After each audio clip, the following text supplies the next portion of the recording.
Today, I have with me Erica Baslow. She is our Family Prevention Coordinator. Hi, Erica. Hi, everyone. And she has some really exciting newer programming that she wanted to really talk about with us today. So why don't I just give you the floor, Erica, and tell us what you have going on. Awesome. So recently, I started developing some programming for parents who have children with disabilities.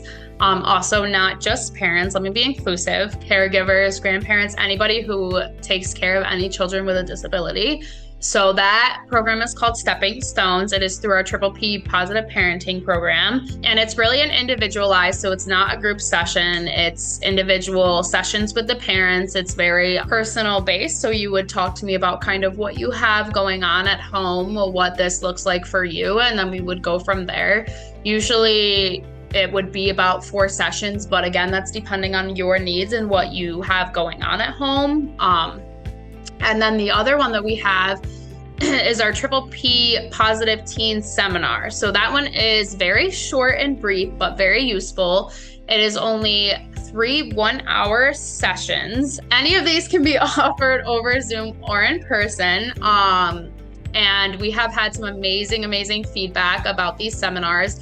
Parents love them because they're short, they're brief, but they are fun and they're very useful, because we all know that raising teens is hard, to say the least. I can attest to that. Right. But yeah, so I just wanted to come on here to talk about those programs a little bit and to offer them out into the community. These are completely free for anyone in the community. Like I said, you do not need to be a primary parent. You can be a caregiver, you could be a nanny, you could be a grandparent, you could be foster parent, kinship parent, anything like that of the sort. You could be a sibling who just, watches your sibling a lot. Anything like that, so that we can just kind of give you some tools in your belt to work with.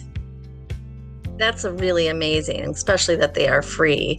And, the teen one, I have teens. And when I saw that, I was like, well, I might, nobody wants to think that they have to sign up for parenting classes. But boy, I think we all could use some more tools. And there's so many things that are different nowadays. And, when we were talking prior to this, one of the things that you mentioned, there's a lot of aha moments for parents during these sessions. And one of the things that you talk about is social media. And that's really a hot topic. Anything you want to share about that?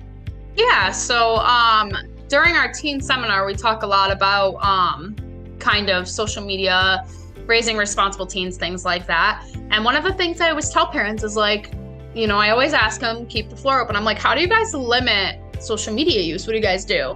And one of the things I always get is, I go through my child's phone every week or every month, or, I look at their social media and see what they're doing, type of thing. And I'm like, well, do you realize that you don't have to do those things? If you have a 13, 14-year-old, you can go on their apps on their phone. Almost every single app on a phone now, almost every single gaming system, all of this have this right in the settings, where you can go right in and you can put in words that you want to limit posts from. So if you want to limit posts with a certain swear word, or just a certain word that you don't want your kids seeing a post from, you would input that word and they would never see a picture or a post or a comment or anything like that with that word in it.